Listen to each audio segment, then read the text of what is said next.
Lone Wolf McQuade. Oh yeah, He's the bad guy in that. What movie? it's a TV series, right? No, Lone Wolf McQuade. It's Chuck Norris is still playing a Texas Ranger, but he's a kind of a he likes to do things solo. And Lone Wolf. Oh. And the main bad guy is the guy who is the bad guy in Kill Bill. The Kung Fu guy. Yeah. David Carradine. Carradine. Yeah, I can't remember which one it was. Huh. I think I've seen Lone Wolf McQuade, but Lone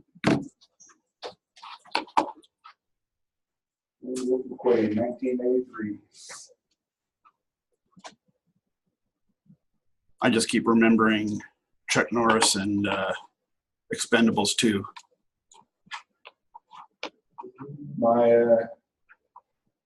Where he was bitten by a cobra, and a couple days later, the cobra died. Yeah. David Carradine. All right, let me get this. So it is two Carradines, right? There's Sam and his brother, I think. I want to say father-son. Father and son. I Because I remember David. I know David Carradine was the actor that I knew. And he was the main guy in Kill Bill. He was also And he was the guy in Lone Wolf McQuade. Was it his father the one that did the Kung Fu movies then? Or? I think it was him, wasn't it? David Carradine? David Carradine was the dad in that one. But his son is an actor, not as. Okay. So have you seen Daredevil, the TV show? Because David Carradine plays the main.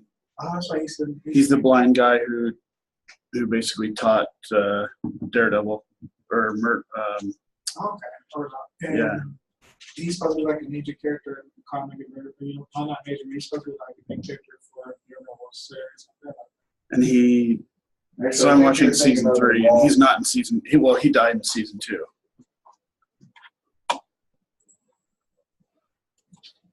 What was that, Brandon? Wrong guy for the Daredevil. Oh, is it? Yes. I'm not sure now. There was a guy in a movie. It was a Daredevil movie. Ben Affleck. Yeah, it's Ben Affleck one. There's a guy who played the Kingpin. He was also in The Green Mile. Michael Beckenbauer? Yeah, I thought he made the amazing Kingpin. He died a couple of years ago, didn't he? Yeah, Heart attack. What was it? It was probably a heart attack. And it was surprising just how big and fit that guy is. It's like he still played football. So I guess he was in the Daredevil movie. That was with what's her name, Jennifer Garner. Yeah. All right.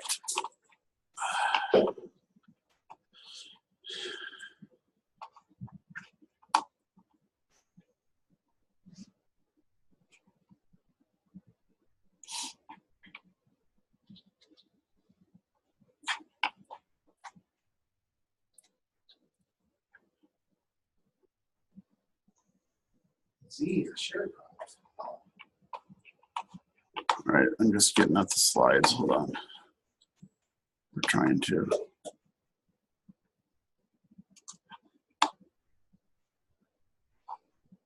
Let's see.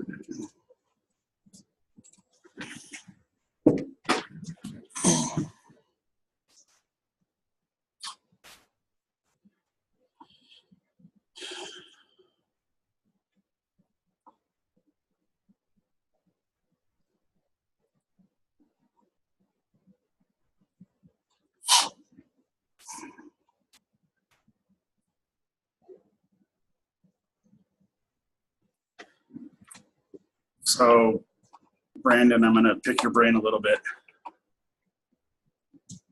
Easy, man. Not painfully. Only because one of the things they talk about are privileged escalation, and I know that's one of your kind of your job issues, doohickeys. Yeah. Isn't it? It's something I deal with as far as security measures and alerting on the installation. And I'm not even going to say the software because I always say Acronis, and I know it's not that.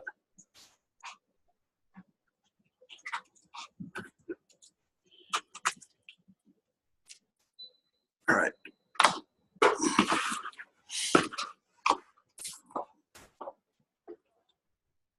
All right. Any questions from last night? Vulnerability analysis.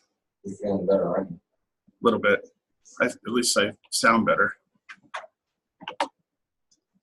Straightforward. I mean, the videos are nice and easy, but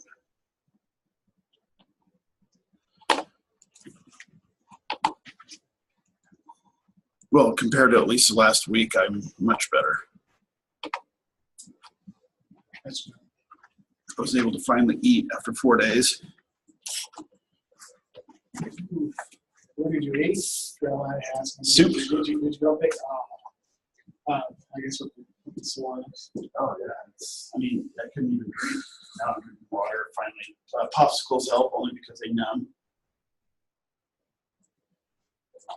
I've never had. I mean, even with all my surgery and my neck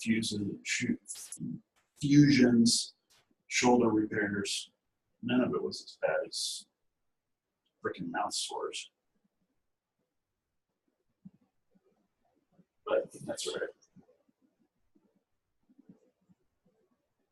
Oh, it is just because, like, I guess the mouth is the last area you expect that much pain to be in. Well, and that's just, I mean, it was, yeah. And I have a high tolerance for pain, or a fairly high tolerance, but just trying to eat something and then just, like, unintentionally, just my body coming to tears, trying to just, because it hurts so bad. And then, of course, someone had the bright idea about gargling with salt water. Oh, that's horrible. Might as well have battery acid. All right, I'm just going to do a little bit of water and we will.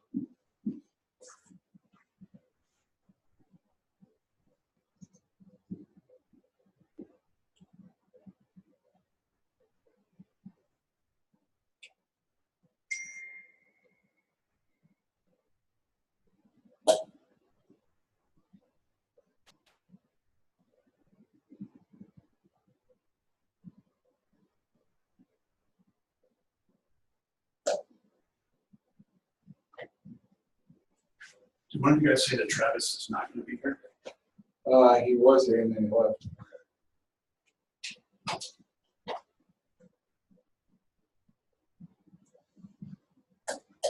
All right. So, no questions from last night? Okay. So, tonight, we are module 6, talking about, this kind of gets into some cool stuff where now we're dealing with, there's several pieces of software that we can use dealing with our system hacking. I don't know if you guys all, or any of you have Wireshark on your system? Yeah. Okay.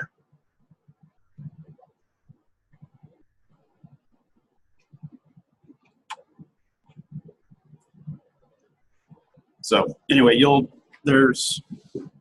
excuse me, like I said, there's 16 parts of the lab where now you're going to get into the password hacking,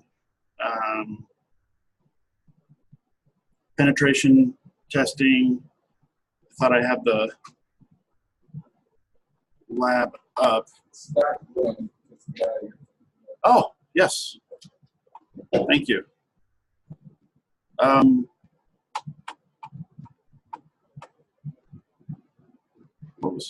He was in something else too.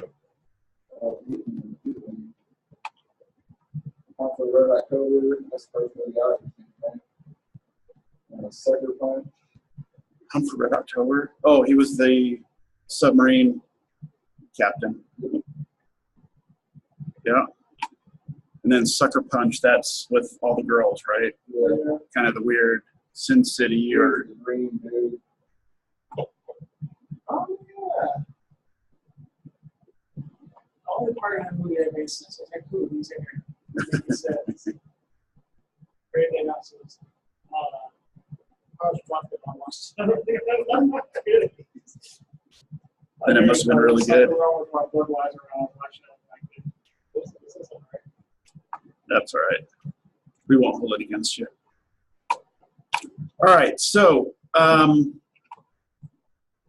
last week, one of the topics was footprinting, right? Where we're basically trying to get information, trying to do preemptive research, trying to find out kind of what we can do to get information. So how often,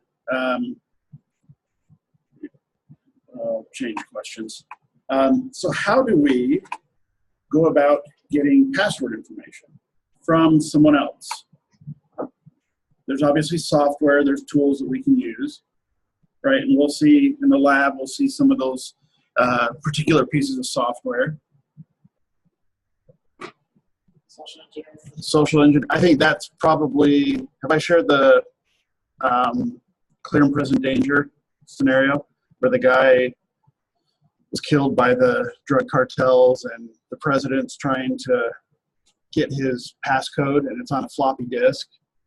And so Harrison Ford and his FBI guy come down with a box filled with high school yearbooks and family pictures and journals.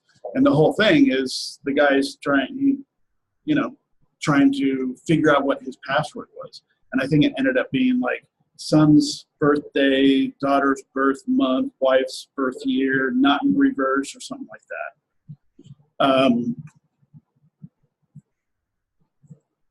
I know I keep bringing this up, but any of you have seen, oh, that's not what I wanted. I don't know, we get some kids. Apparently there's quite a few. I dropped $300 for that rare edition shoe. Hey, it's Jordan. Ooh, to you. So, Sneakers, the movie.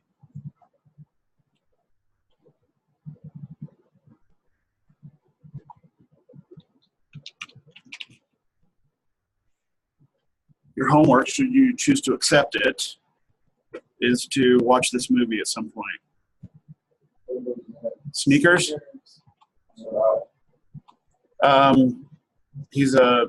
Their company's basically a professional penetration testing group. Robert Redford. Anyway, years ago, it was he and his business partner were kind of like the old Steve Jobs and, developing the company out of their garage. And Robert Redford goes to get pizza and comes back, and the FBI are there arresting his friend, and his friend thinks he set him up because he was gone. And so years later, he changed his name. He's done all this other stuff, and they're trying to basically, and it's the part I'll show you, they have found or developed the ultimate crack as far as hacking into anything.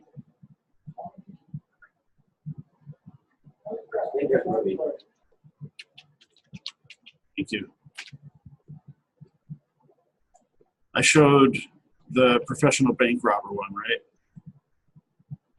Oh, right here. No more secrets.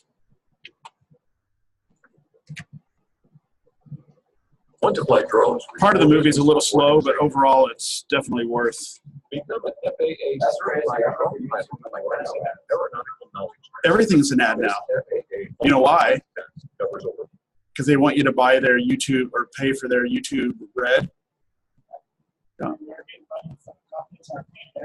And if there's a video that's more than 10 minutes long, you'll see. Yeah, it's very.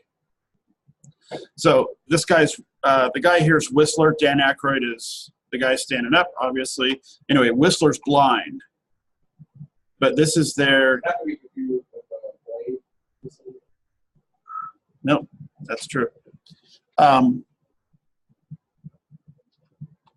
me see. There was also... So what's happened so far is they have now found and grabbed this black box. And I guess the reason I'm bringing it up is they were in a building across the street, and they see the kid or the young man who developed this tool, and they're watching through binoculars to see, you know, him type his password. So they're looking over the shoulders. And then, of course, there's this huge debate. Is that an A? Is it a C? Is it a D? Whatever the password is. So now they've got the box. In fact, Whistler, one of the things is he's very observant, right? Garrett said he's got photographic memory, so he will see a movie, he understands. Anyway, so Whistler, they're describing the office that they're trying to find this black box. And basically what it comes down to is as they talk about the desk, one of the things on the desk is there's an answering machine. And he's like, well, wait a minute, he doesn't have an answer. He doesn't have a phone or an answering machine. So why is there a answering machine on the desk when he doesn't have voicemail or something like that? And so then they figure out that, oh, that's actually what they were looking for, hiding in plain sight. Ish. I think you better come over here. Carl, you got your back book? Yeah. Give me the number for something impossible to access. What about this? Federal Reserve Transfer Note, Culpeper, Virginia. That's your good luck. 900 billion a day goes through there. That'll do. Punch it in. You won't get in. It's encrypted.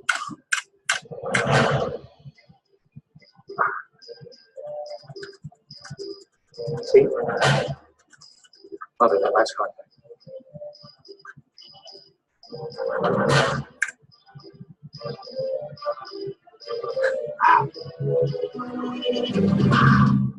Look at this place.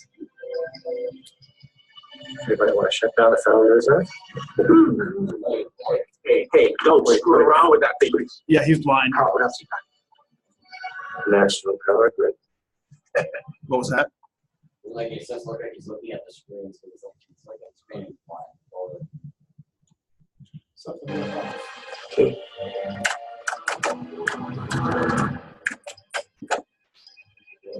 There we go. Rolling. Wow. Unbelievable. Anybody want to black out knowing where? Carl, what else? Air traffic control system.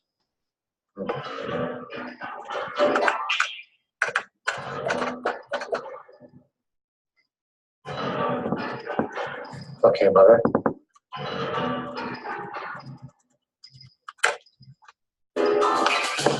Oh my God. Wow, that's awesome. Cryptography systems are based on mathematical problems so complex they cannot be solved without a key. Janet must have figured out a way to solve those problems without the key, and he hardwired it into that chip. Turn it off. Anybody want to crash a couple of passenger jets? Turn it off. Turn it off.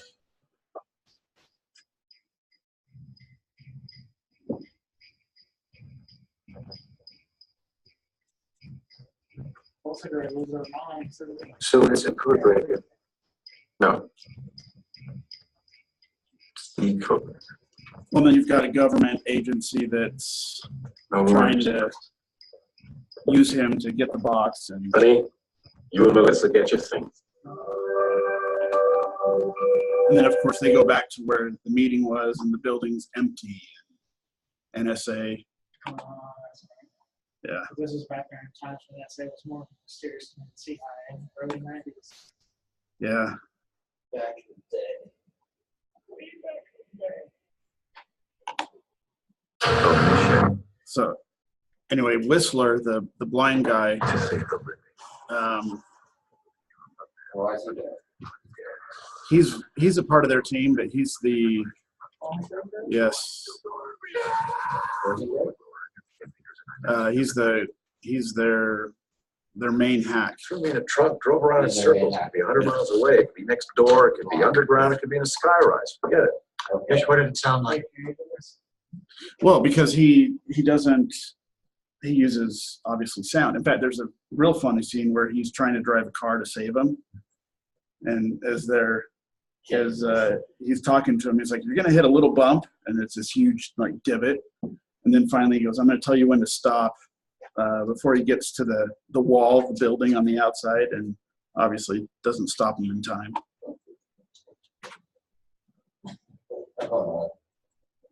Blind hacker. Yeah. What? Something like The road. When you were in the trunk, what did the road sound like? Highway, a regular highway. Well, did you go over any speed bumps? Gravel? How about a bridge?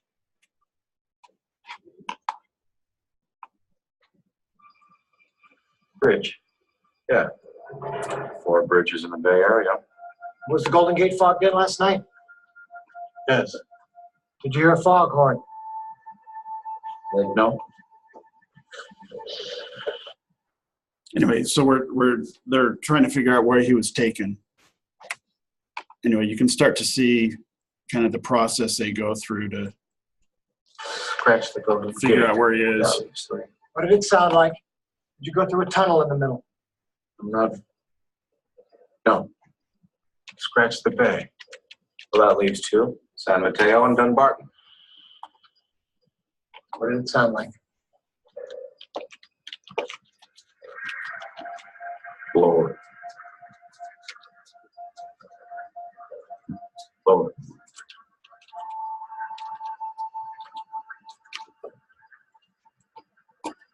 There was a recurring sound. Like seeds in the concrete.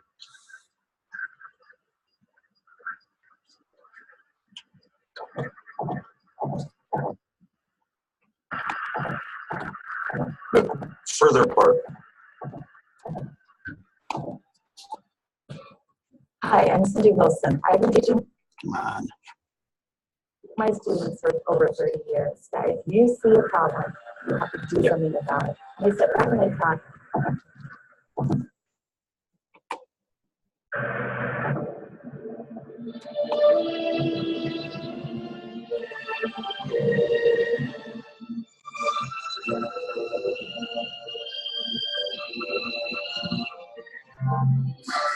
Now what? Bumps. Rough ones. Railroad tracks. Yeah.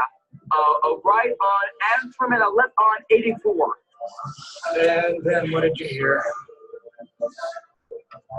Cocktail party. What? Drove through what sounded like a cocktail party. It was chattering. It was right at the end. Great. Now we got to look for a cocktail on the other side of the railroad track. Wait, Carl. What's the exit where the railroad tracks are? Russian. Mother, stay on Crescent. Get off the reservoir. Okay. There's a cocktail party at the reservoir. Yeah. Yeah.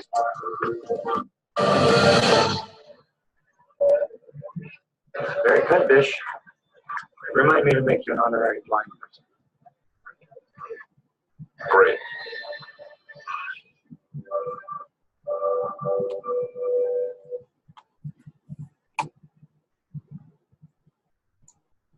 All right. Last clip, and then we'll go. This is the driving blind part.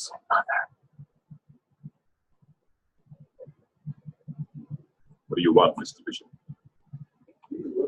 Slow down the road. What's that? Feels like it. Shit. Who's the high speeder now? Whistler, you got to do it.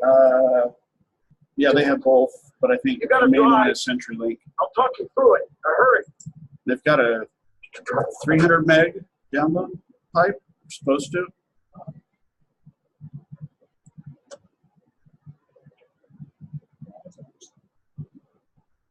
But yeah, it seems.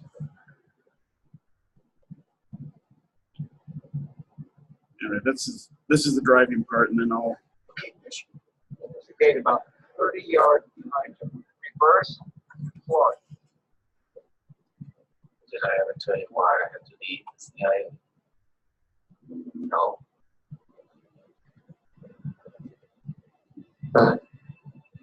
What's reverse? One down. My temper.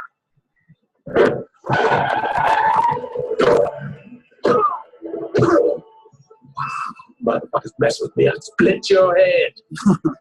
Grease. Where's Whistler going? Fish? So he's the blind guy driving. Doing fine. Now, hit the brakes, now. Okay, Whistler, put the gear shift down 2 notches. Down 2 notches. Turn left, forward. I'm going forward. I'm going straight now. Forward that. Okay, keep going. Oh God, I'm driving.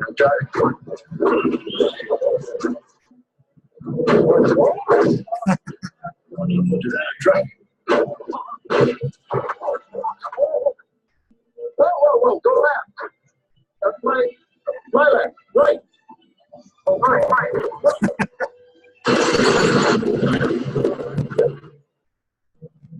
It's okay. Beautiful. Keep coming.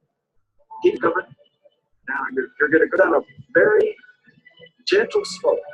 Oh, okay, fine, great, no problem.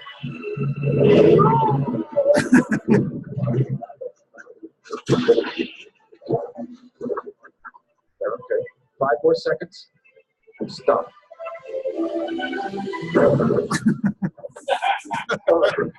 I think I'll stop right here.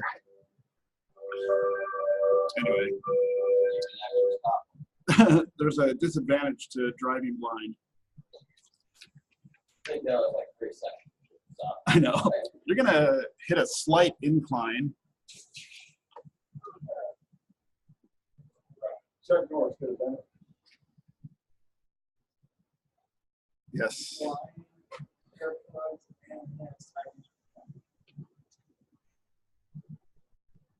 All right.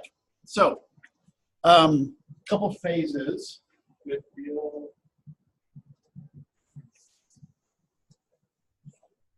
So here we talk about the before, the during, and the after. So we've got these 3 steps, 2 steps, right? So what are some of the things that we do beforehand? Well, let me ask you this. How do we choose to hack? What is our motivation, and why would we choose to hack Charles and me? Okay. Right. So financial motivation, go ahead. Why would we hack something else? Sure. Availability. That was easier to hack. Most hackers do not take the path of most resistance. I would think. Now, somebody could hack me, but there's not much. But Charles had $2 billion in his bank account. Kyle had, well, I was going to say about $100,000 or $200,000 in his bank. I go after Charles for his bank account, or Kyle for his bank account. Well, and I'm also assuming that you did not win any money last week. I did not. I won $8. Did you really? I won $2. I literally had every single number different from what they had. Weird how that works. And I didn't win the Powerball either. None of it. They're both down to 40 million. But I guess my point or my question is, who are we going to choose to hack? Right? We've always talked about about, or at least I've always brought it up, is that most people are concerned about somebody hacking into my company, right? That's why Brandon is there doing firewall and all those things, is to prevent somebody from the outside coming in. But really, who is the ones we need to be concerned with? The inside. Charles, who's the CEO, or Brandon, who's the IT guy? Me, the IT guy. Okay. Why the IT guy?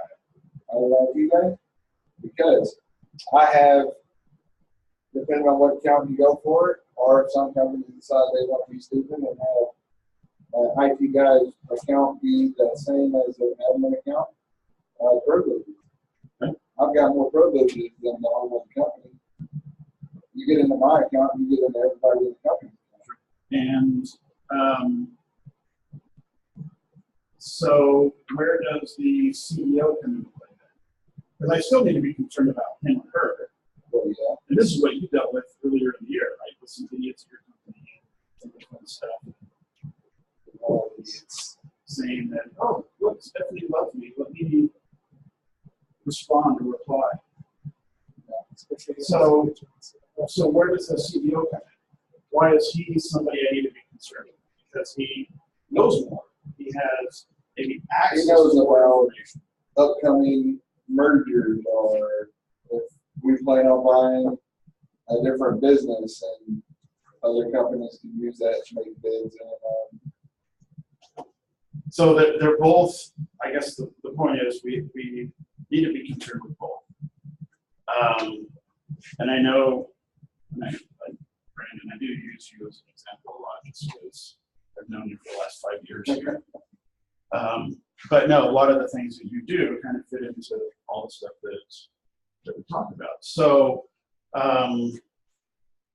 earlier this year, if I had a key to Western States, I could get into their server room. As long as I had a key to the building or to the front door, I could get into their server room. So there's obviously an issue there. So they went from one, to me, in my opinion, they went from one extreme to another. So they go from a key to the building gives you access to, now they require a retina scan and a key fob or whatever it is. a badge.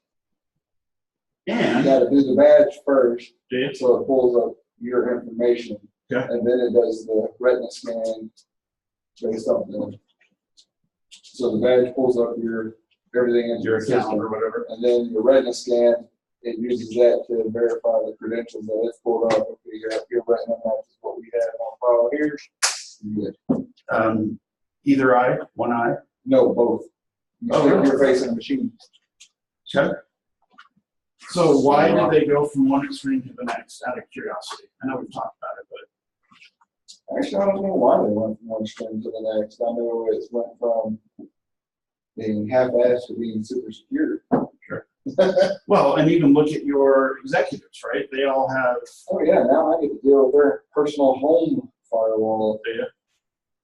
So the owner of the company, because of everything that happened, decided any VP, all the VPs, all the executives in the company now have firewalls that are managed by the company at their personal houses or at their house and their cabin if they have one.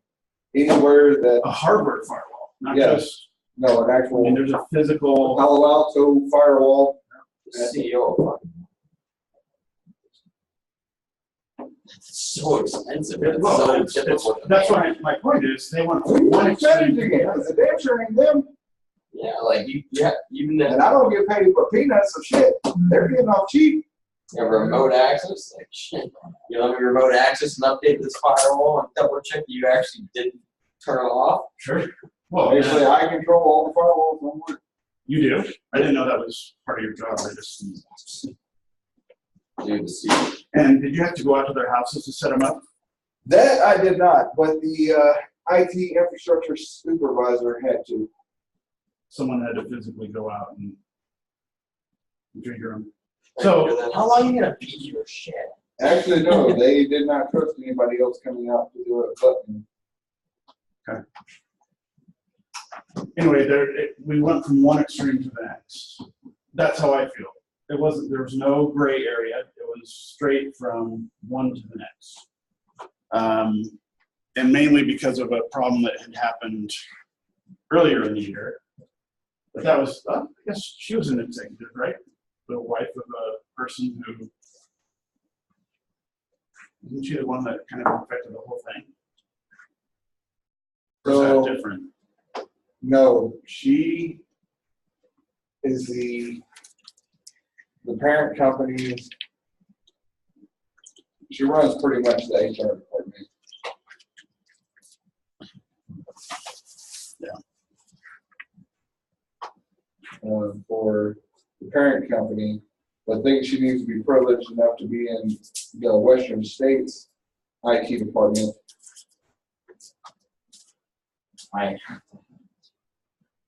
And then when I don't agree with it, arguments ensue because I don't believe she should have.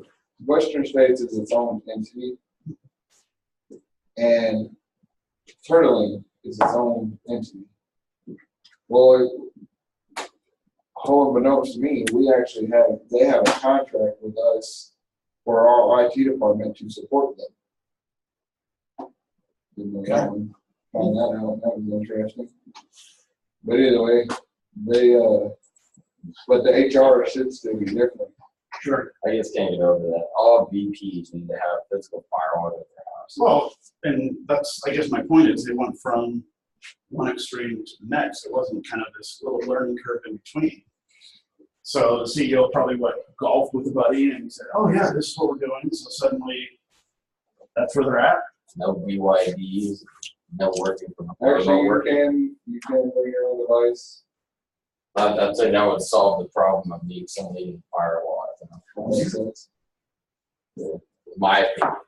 But I mean, and you kind of said it a little bit ago, right? That's very, very expensive. It's expensive more than one way, not just physically expensive. You got more money than what you do. Remember this one?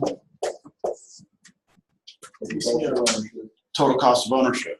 So here he's saying, hey, it's more than just money. It's time, it's support, it's uptime, it's training, it's downtime, it's all the stuff that we have to deal with. So there we go. It's like it's a butterfly. Yep. Yeah. But any change that I make to the company firewall is automatically made to their firewall. That's easy enough to dictate now. This is to the parent company that's underneath you? To the to the VPs, their firewalls, their firewalls. Because of the fact what the firewall is doing is when they get on their network, they have to designate whether they're going to be doing work or whether they're going to be doing personal. If they're doing work, they automatically go through the firewall, the company firewall. If it's their personal stuff, because of the fact with the firewall the way it's configured and everything the way I've got it configured, you're not getting on anything porn, adult content, anything like that. So if they want to do that type of stuff, they have to. So we've got a split tunnel where the firewall portion gets sent back to the firewalls that I manage, and I can see all the traffic and stuff they do at their house.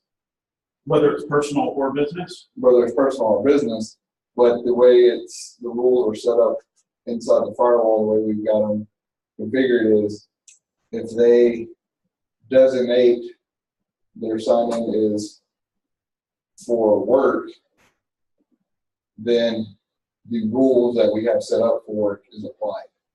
And they can only access the stuff if they designate stuff for work. So they have to make a conscious choice on. If they designate for personal, then they do not access anything at the network. Yes. But you still have access to see everything that they're doing? Yes. Okay, that's kind of fucking, that's fucking stupid. Oh yeah, because I got the owner of the company.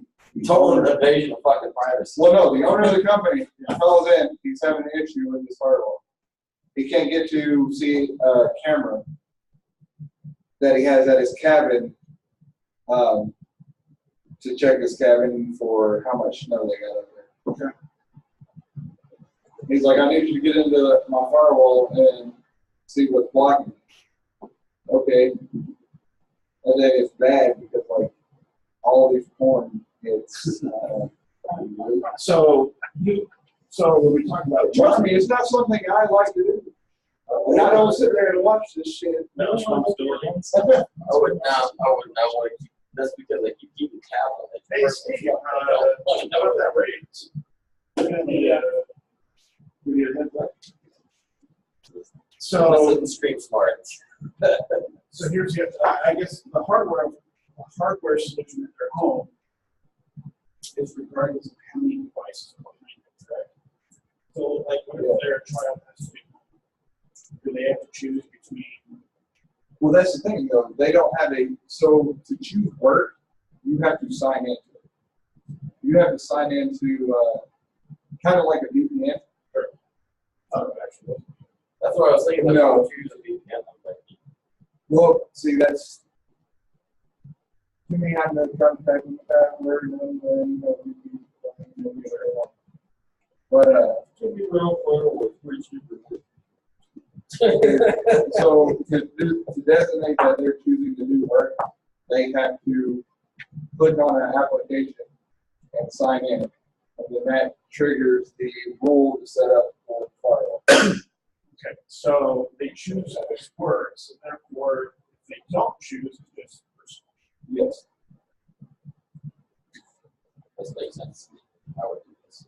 Well, and one of the other things that is, I guess, adds onto it or takes away from it is they've got 15, 16 different sites. We're actually at 18. Are you really? 18 locations. But their main sites, if they want to go out to the internet, they actually still go through HQ and out through the internet. So even remote sites are still going through their company's main firewall solution.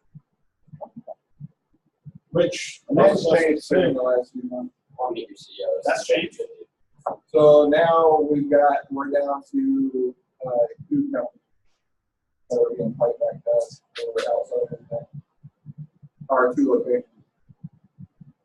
So far, everybody else now has a physical firewall that they pipe back out to. We were able to, or they were able to negotiate a contract with the internet at these locations. And so far, we got you and Pendleton that are being piped back to us, and they're still for HQ. yeah, and they're working on the most. Well, there's an advantage to doing that. Well, the only reason why View is we've got a physical firewall for View for that actual store, but it's the internet out there. Right now, they're working on the cradle point going through the firewall. Okay. And that's what they're still coming back to us for the most part, even through the cradle point, because of how much data they. I was I guess part of it, but I kind of thought that the main offices or the offices came back for HQ so that you can monitor all their traffic and security. You see, I do all that since now that we've got a physical firewall at each location right now. I do all that through the firewall. Okay. Through my panorama interface. It keeps us, because when they play back, it would slow our network down. Oh, of course. So we're doing it this way when we're managing everything through our panorama interface for the firewalls. It actually, we don't slow down as much as we do. Sure. Well, even then, they still have internet access. Even if you come to you, Yeah. they still have to have that access regardless. Okay. So we've got the before, we've got the during, we've got the after. Question brought up was, why would I have Charles over Brandon, over Kyle, over whoever it is? And typically there's, I want to say we probably fit into one of 2 areas. Like I intentionally choose Charles because of ABC. Or I just go for Garrett because it's the path of least resistance. I don't really know what he does or what he has. I am going through that. Or Brandon just won $2 billion for the lotto. So we typically have some sort of end game, or at least something that we're looking for. So cracking passwords, escalating privileges, executing applications, hiding files, and then covering our tracks. One of the probably the first things when people hack in is they disable your firewall. That's one of the things that can stop what you're doing. So, so cracking passwords, escalating privileges, other applications, hiding, moving files, and then of course once we're done with all that, we, if they don't know what I'm doing, then I'm going to be safer that way, or at least get to a certain point. So CEH. I know they were trying to say each or eat. Yeah, it felt like they were trying to. CEH. So gaining access, escalating privileges, executing applications, hiding files, covering tracks. So our company is to do as I say, not as I do. So if we go back to our server room, any one of you walk back there, plug something in, pull something out. Right there on the. There's not a lot of stuff here, but I do like that as a do as I say, not as I do, because when you go back there, you'll see our cable one, you'll see our central, you'll see our firewall, you'll have our switch. It's all right there. Not very good cable management, I know. Like, and it all fucking like it all has the model number and all has the specific method. Yeah, that was intentional. That was a show us what not to do. Yes. Do as I say, not as I do. As a student cracks, he writes it to the parent and was like, look, teacher. Well, and I'm either in class here, or I'm in here during the day studying or prepping, or I'm in the front office, and really the only time you're going to be back there is if we're testing. We're doing no remote class, remote live, or studying. So definitely do as I say, not as I do. Studying, yeah. So if you want to hack into our network, you're just going to get knowledge based on our classes and so forth. Now, on the training side, there are certain folders or directories I do not have access to. Right? And that's using, what is our... No, I'm actually kind of mad because I lost my glasses. I don't know how I put them in. Like, you lost them at home? Yeah, somewhere. No, I didn't leave them here. If I would have left them here, they would have been in the brown case, but little tiny brown case. I can't find them. And it makes reading really hard. Do you have bad eyesight? No, it's not bad eyesight. It's just there's a lot of blue light that gets reflected off of this. So, for instance, when I'm trying to read something like this, what happens is, yeah, like for the lab, when I'm trying to read what's actually going on, multiple words will appear in the same location. Because all the blue light basically comes together. My vision is now getting to the point where it's not that I can't read it. It's just like if there's a crap load of text, it's just like I have to basically put my finger on and go. It's extra work. One by one by one by one by one. Or else it's great with blue line dyslexia. Pretty much. Well, Charles said he'd read for you, so. I don't trust him. What if he can't read? I'll read backwards and pig Latin in the students. All right, brownie points. What is REFS? There's no version into it. Brandon should know this, or at least maybe came up once or twice in the Windows classes. Well, we know NTFS is NT file system, or new technology file system, whatever you choose. So when we're dealing with NTFS, we are typically dealing with rights and permissions. Okay, See, attaching REFS, basically just like, no, yes. It's only one. Resilient file system. There we go. Okay. So if you have that pulled up, tell me the main difference between NTFS and REFS. One of the big ones is drive size. And then we can even go here, right? That. All right, so RFES came out in 2012.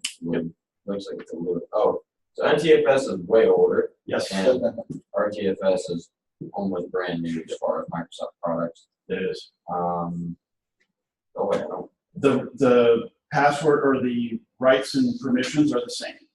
Okay, so it looks like NTFS supports a lot more different items than REFS does. And REFS will get better as it's been out there longer and doing more. What about the drive? How big of a drive or drive size can I have with NTFS? And if I go to FAT32, right, we're limited to like 2 gigs, 4 gigs. You're limited to, it's a 2 terabyte limit. So NTFS, I have 2 terabytes limitation as far as my hard drive goes. So what about REFS? I guess you're having trouble reading. I should ask somebody else. I can do it. It's just like, Are the max file size or max file size? Max file size. 16 exabytes. so there's a path file size. So one there is a, so it has to do with path size. Anything on an NTFS is limited to 255 characters, which I've encountered before. That's such a crazy error. And I didn't think about it before I found it. The other one about REFS, basically you don't have that problem because you're at 32,000. What's a FAQDN? This has to do with the 250 characters you're just talking about. Fully qualified domain. Okay, which means I now have 250 characters to make sure that computer is unique to Boise, to Idaho, to North America, to blah, blah, blah. Sounds like a MAC address. Very similar to a MAC address. Except a MAC address is given to me by the vendor, the manufacturer. You create the fully qualified domain name when you add that computer to your domain. Right. So it's more similar to an IP address than a MAC address because the IP address has to be gained from a particular system. Sure, DHCP. Yep. Oh, sorry. So it has to be given. Or it's inherited from an IP address. NetBooz, NetBoise, and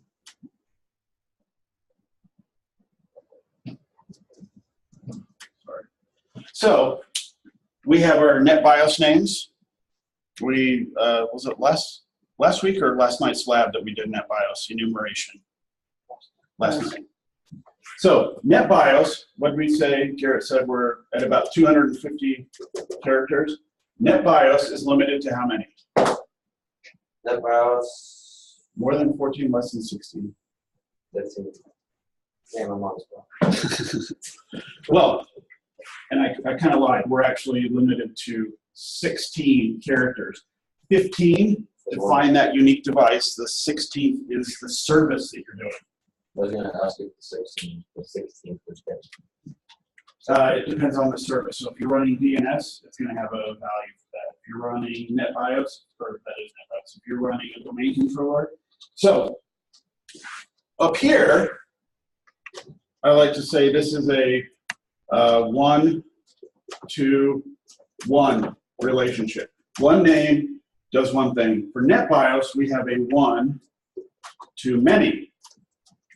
So I could have, if Garrett's computer is a domain controller running DNS, and he's also got DHCP and blah, blah, blah, he can have one device that actually has to register dozens or 10 or however many names with NetBIOS.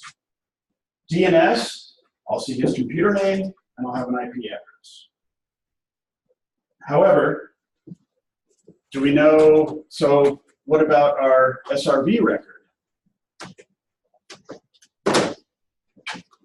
Right, our service record. So when a computer starts up, it has to register saying, so when I start up, I'm going to say, hey, I'm a DNS server. So when Brandon needs to resolve a name to IP address, he doesn't have to think about it. He knows, oh, Kyle's computer is a DNS server. So we register those with us. So when we deal with our gaining access, escalating privileges, executing applications, hiding files, covering tracks, right? So, how did I get? Oh, NTFS. I got there with rights and permissions. And REFS, how big was it? The file size? 16 exabytes. It's huge. So it's like, so NTFS is 255. REFS is 32,768. So it would be a 15-bit value. If it were 16, it would be 65,506. So, with our Everything goes by twos. So, I guess the point of that whole waste of discussion was the permissions are the same, regardless of whether it's NTFS or REFS. Now, if I have FAT32, how do I handle my rights and permissions? I can only do it one way. And that's through the share, right? So when I go to my folder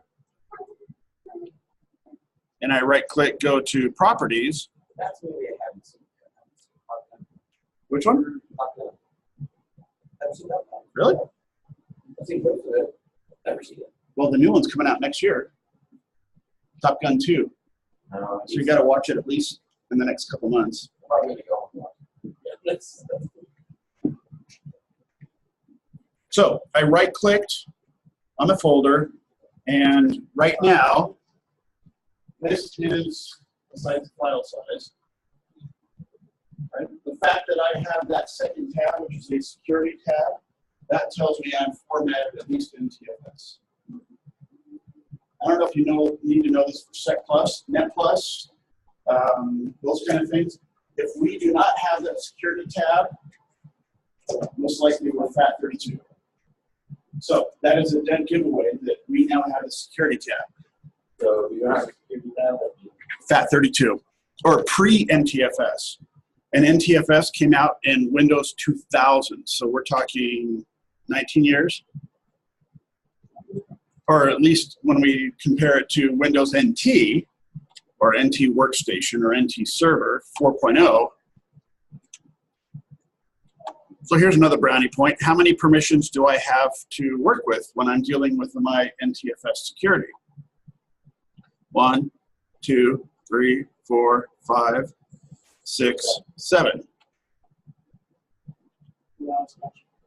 Thank you. So let's go to special.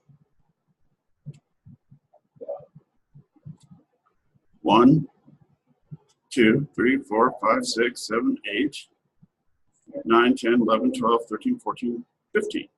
So our NTFS permissions are made up of 14 or 15 special permissions.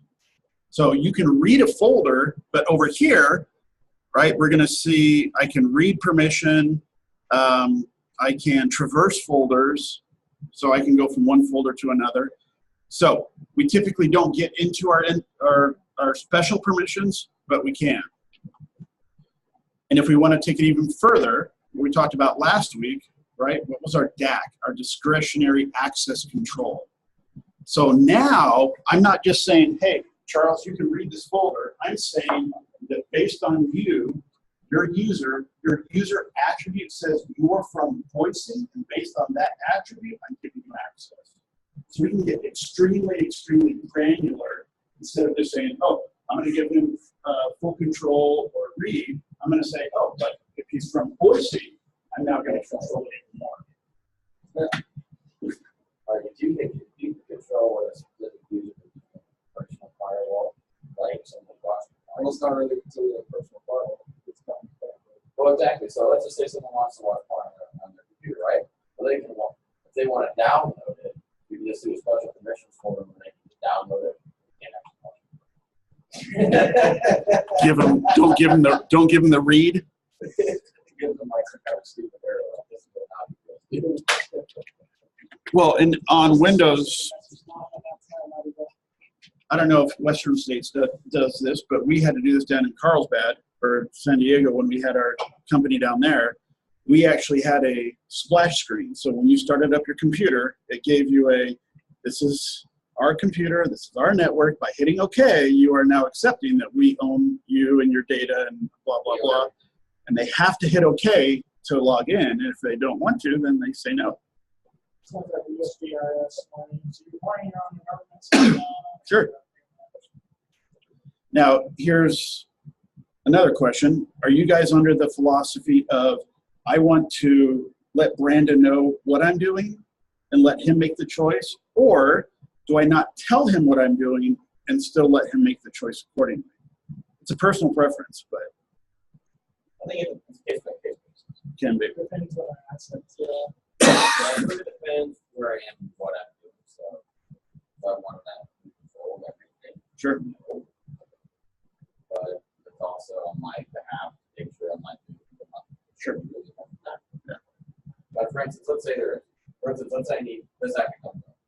We have to verify the passport. In order to verify a passport, you need a social security. That's it. That's personal identifying information. I don't want that access to that. Sure. So they're the case. But also, Excuse me. if I hold a bank account, well, then you can definitely do that. But if you hold my bank account, Oh, sorry.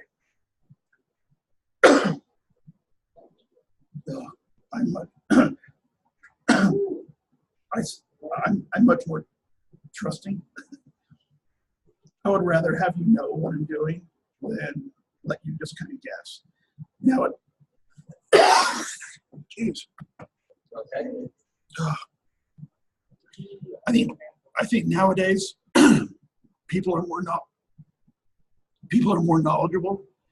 I mean, if you talk to my dad, who's almost 80, 10 years ago, if his printer wasn't working, I got a call. I did this, I did that. Nowadays, I hardly ever get a call just because of his experience and background. 10 years ago, geez, if I had to set a password, people would freak out if they had to do the complexity, uppercase, lowercase, special character, numbers. Nowadays, it's kind of just become the standard. But years ago, so many people would struggle saying, wait a minute, I got to come up with uppercase, lowercase, and a number or special character. So, anyway, that's me dying. So we've got different stages. What's our ultimate goal? Data, money, property, info, which is data. Oh, excuse me. And how do we use it? We have our password. Social engineering, I think that's a big one. Yeah. Probably the bigger one as far as how we get information. Everything very technically still. Correct. Now, I don't know if I like saying this or not, but to me, a lot of this is just common sense. Right? If I'm going to want to get information, I have tools to get it, whether I'm sitting behind you, whether I'm watching your webcam, whether I'm looking through the window. It all just depends. Does Garrett have stuff I want or not? Right? We go back to that first question, which is, what is important to us? All right, so we'll have in the lab, you'll go through and deal with your passwords. Let me. I mean, this thing is making the world's biggest hash. What is? My lab is really fun. I'm only 0.38% done. 0.38? No, 1 more. Oh. So not quite 0.5%. Yeah. Oh, that's probably why. Probably too many. So have I showed you guys the hash suite? I think so. I think for Linux, it's Jack the Ripper, John the Ripper, as far as the app goes. So this is the Windows version of it. Anyway, so when we're going through and trying to get information, right, copy, try words that are copied, lowercase, uppercase, capitalized, duplicate, lower plus, our elite solutions, right? We have all the different special characters. And then we can come over here, if we go to our downloader, right? I can see right here for 0.5 gig, all the Facebook names that are unique. I've got my Wikipedia. That was different before. That was, I forget now. And then the RockU text. So right now, if I'm trying to hack into a password, right, we all said we're going to choose the path of least resistance. Well, why not start with a half a gig of predetermined, or at least passwords that are already established. Turns out 40 going in was too much. Say that again. Oh, I was doing the lab, and I was at like 40 going. I should Got it. And then we can come in here and we can add different resources. So let's see if I go to my samples. Let's do my WPA for Linksys. See what that is. Oops. That did not work. Let's try bcrypt. So now I can choose the different resources that are there as far as sources go. So this is just one tool. I forget which one you use in the lab. Are you there now, Garrett? As far as the software you use for the lab for cracking? Yeah. What was it called? You use a couple different ones. You're talking about the Windows one? Yeah. For password? Whatever's So on one of the. them is PW dump, so OPH crack. Okay. OPH cracking password. Yeah. So here's the other one. That's the hash suite. So, all right. So anyway, we have software. A lot of it does depend on physical access. So a lot of times we've talked about it a lot, is how do I get physical access to the devices, to the network? And a lot of times there's, I physically have to be there. So types of password attacks: shoulder surfing. Hey, Charles, can you try that password again? I was in the restroom. Can you redo it? Show me what you just did. Sure, it's this one. Bubbles. Or, hey, Charles, I'm at home. I forgot to do this work. If I give you my username and login, can you log in as me and fix this or do something like that? That's happened. I don't see that happen quite as much, I think, as in the past. Dumpster diving. Hey, where's Charles? Oh, he's out at the trash. Checking your. So if we go back to the sneaker movie, that's one of the things that they actually do, is to try to figure out this guy's password and social engineer it. They go into his trash and get that information. Let me guess what your password is. See, Charles likes the Dallas Cowboys. He likes the Yankees. So let's try Dallas. Oh, that's stupid. Never mind. Yeah. Since Boston won the World Series. So again, I think a lot of this is just, again, common sense. How do I get information about you? How do you get logged in? You have a rainbow table, right? So you'll see that in one of the labs. You'll also get through on the lab and do the, let's see, where did it go? Rootkit. So you'll have some of those tools there.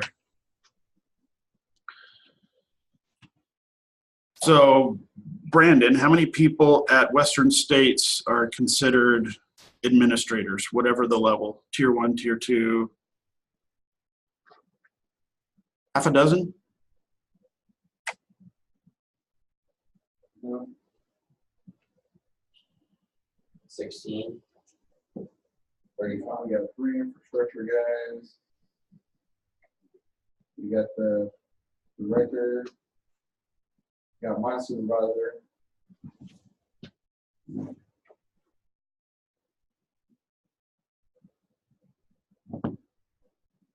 7 people on top of that, so 12.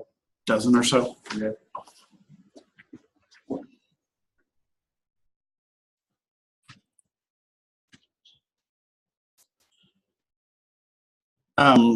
If I had to figure out your password, what would be one of the things I could do? Look at under your keyboard at the sticky note, or on your phone. There's an app that has that, whatever it is. So anyway, so when we get into our, here they're just talking about electric or electronic or non-electronic, how we're getting information.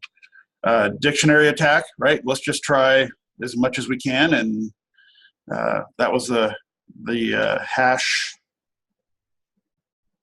suite gets us that stuff. Brute force are 13 root DNS servers. Have I gone through this one? Root DNS server. And these are obviously responsible for all the domain names and registrations out there on the internet. They were hacked a couple years ago, and I want to say three or four of them actually went down because of this particular attack. And they went from whatever the normal request is to 5 million requests a second. Nice. And they just died. So, oh, and it obviously worked because they went down. And I think they're just named A through M. A map of the 13 logical name servers, including any casted instances. That was 12 years ago.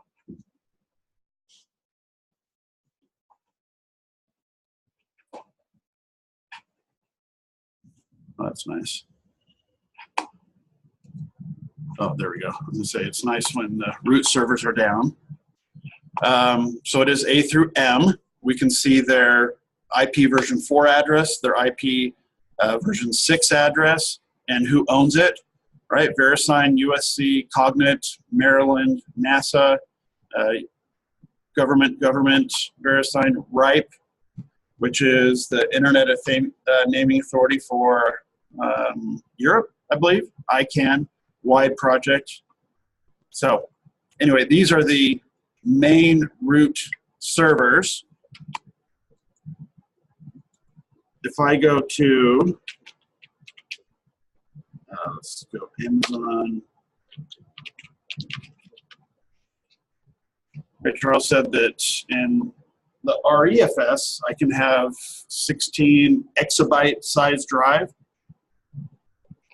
How many hard drives do you know can support an exabyte? Do we even have them yet? I don't know if I've seen at least what's cost effective. So in this case, once we start getting into the clustering service, load balancing, now we can see where, yeah, I could now deal with exabytes or yottabytes or petabytes as far as size goes, because I now have many, many different devices that are working together as something that's that large. And that's where these root DNS servers come in. Root database, zone files. So how often are we going to have to deal with these particular servers? Hardly ever. Right? If I host my own email server, CenturyLink is going to say, hey, here's your primary DNS server. Here's your alternate DNS server. Wonder what they are, actually. If I go to my details, oh, that was kind of a fail. 10.001. So these are all private addresses. So if I go to command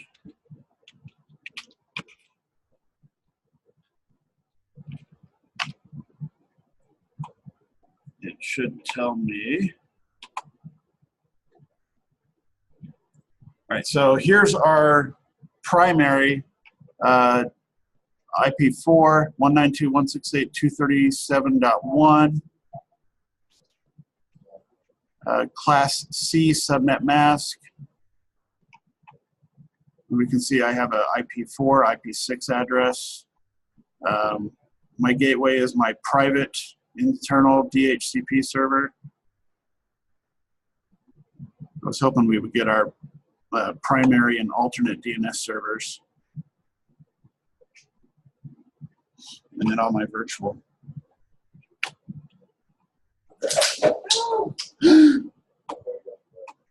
Not it.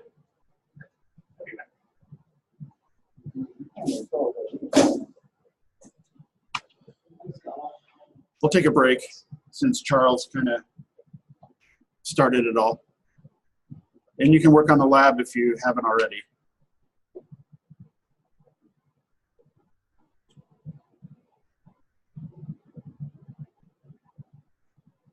I don't know, I just feel like a lot of this is just kind of common sense stuff.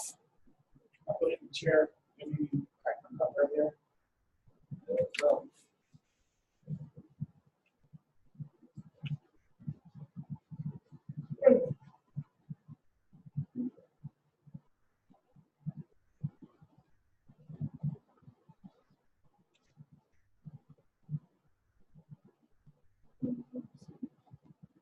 So at home, I have a CenturyLink, and if I don't remember my modem's password, all I have to do is go to the box or go to the modem itself, right? The sticker on it typically has the default one set up, so it becomes very easy as far as what that device's default password is. Whether I say, hey, it's Linksys or D-Link or Cisco, which is Linksys, whatever it is. We always want to change the default information. I think that's been beat into us over the last decade or two as far as changing that information. Let's see.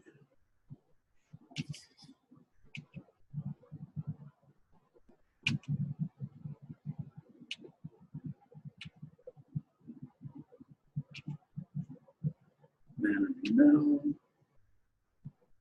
I guess, are there questions you guys have? I feel like a lot of this is Pretty straightforward. the different attack types. You did Sec Plus, right? You both have? Well, I know Brandon did.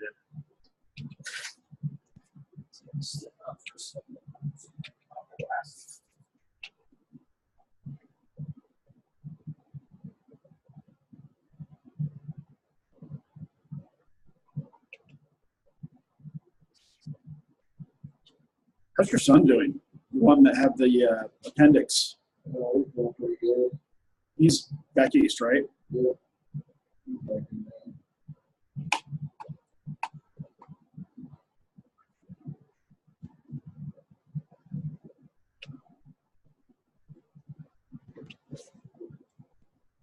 Go ahead and start the lab if you haven't already.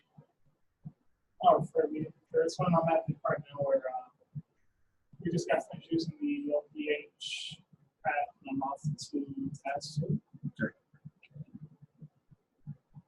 I'm like trying to say in my head which ones are like the Kali. Oh, trying to separate the two.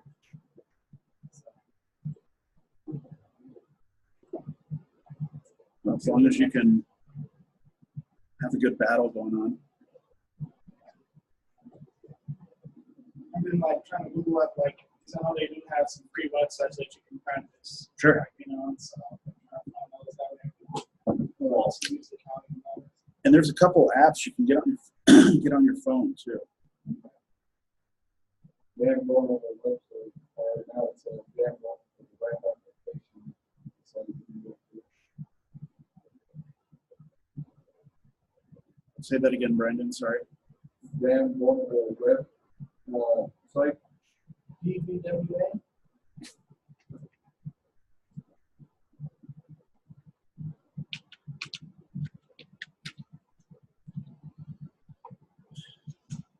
Out of the UK, darn vulnerable web app. Yeah. It's a web app now. It used to be a website.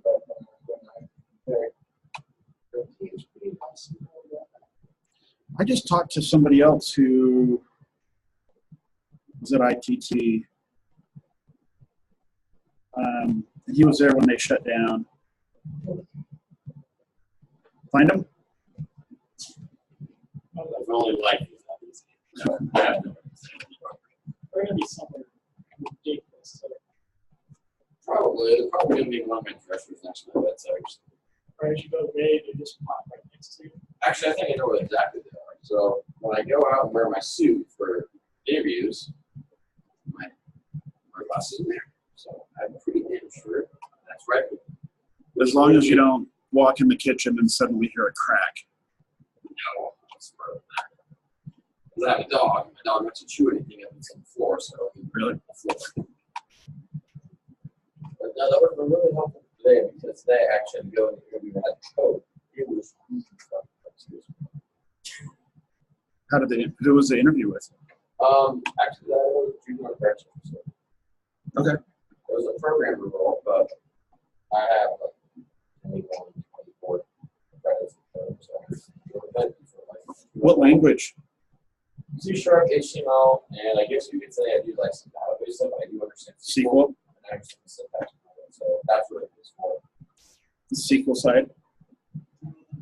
Like, They want to create an application that can take web forms and drop and dispense their contents into a database which is hosted on a website. So you need something like so you have to design the web form in Sure. C#, and then it has to be able to input, export values from into and from the SQL value, so MS Access or the SQL Server, and then it has to be able to be published on a website, which is sure.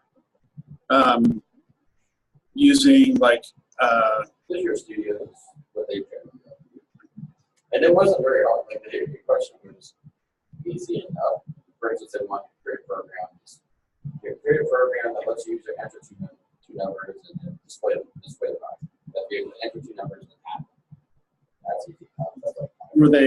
did they bring up security at all as far as secure web forms, that kind of stuff? This wasn't that kind of position. It's not a programmer position specifically, not a security. So none of the stuff that we've been using. Sure. Some of the Richie ones with a lot of so depending on what kind of loop you're using, what kind of value, or beats, then they want you to understand SQL. So it was all tested. So with like SQL, like stored procedures, select statements, that kind of stuff?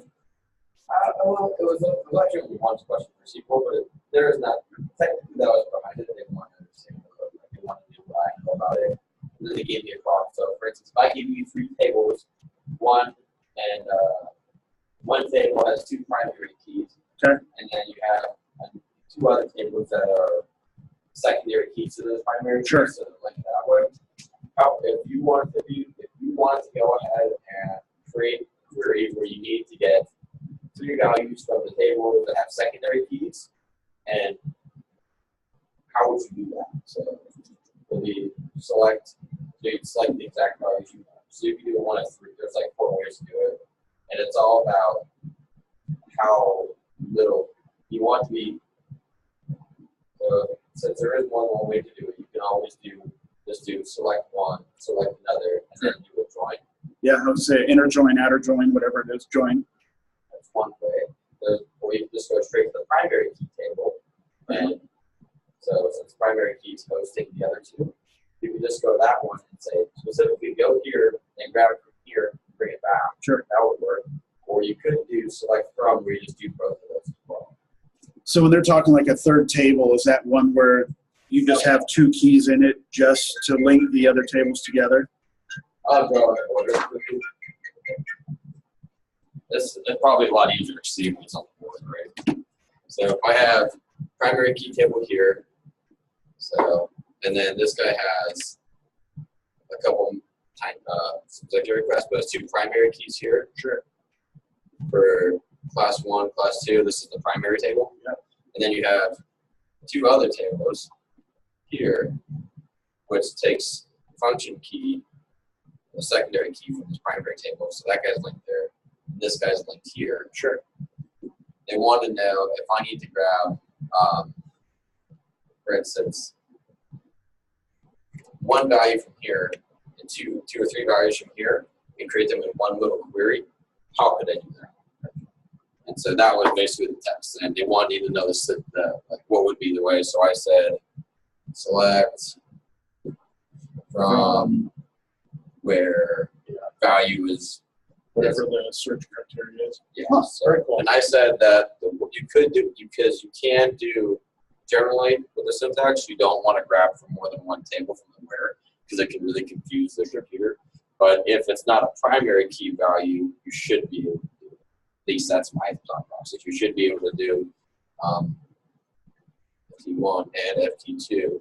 You should be able, you just have to remember to keep the syntax in order. For instance, when you're doing the select, you have to keep these guys all in a line from here, come on there, and you have to be able to do that one. There. That's what I thought it was. I could have been totally wrong. Interesting. All I know is that my SQL teacher hated me. Hated you? Why?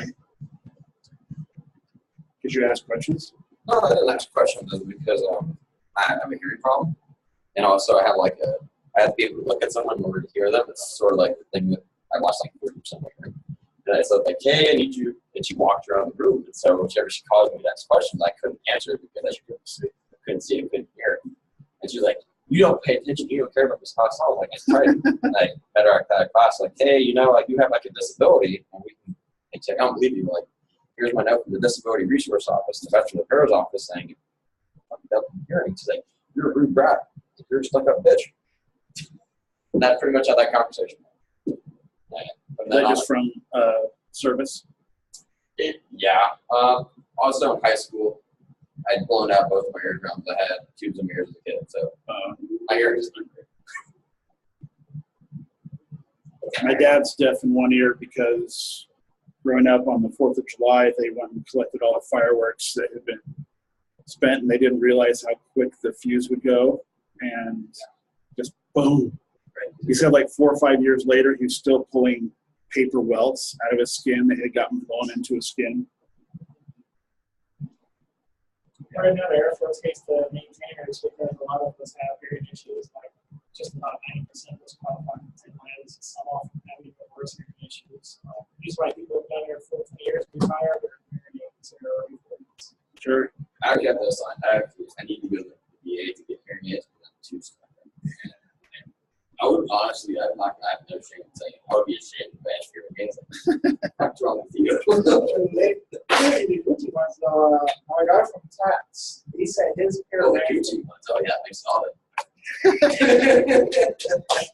Let's say he sit there and say, "This is the expensive brand. If you're gonna make fun of me, you gotta put some respect." Right? But Just get real big glasses so it hides your ear. But I think he said his ran for like a couple grand. Maybe Wow. free set every year. Yeah. I mean, a lot of folks when they do it the high noise, the first thing the VA says 0%, and then he said if you get older and your hearing gets worse, you have to wear hearing aids. Jeez. I'm ready to bug you. So it's, I'm just too proud to say I need hearing aids. I'd rather just have people, rather shout at people and say a lot. Wait, can you look at me when you're talking to me so I can? Look at me, like a read your lips first. Well, my daughters, they're taking American Sign Language in high school. It's actually pretty cool because there's a couple neighbors, 2 brothers that are completely deaf. So my daughter would always talk to them in sign language. I thought it was pretty cool. Well, I had a kid in high school. We were on the same wrestling team.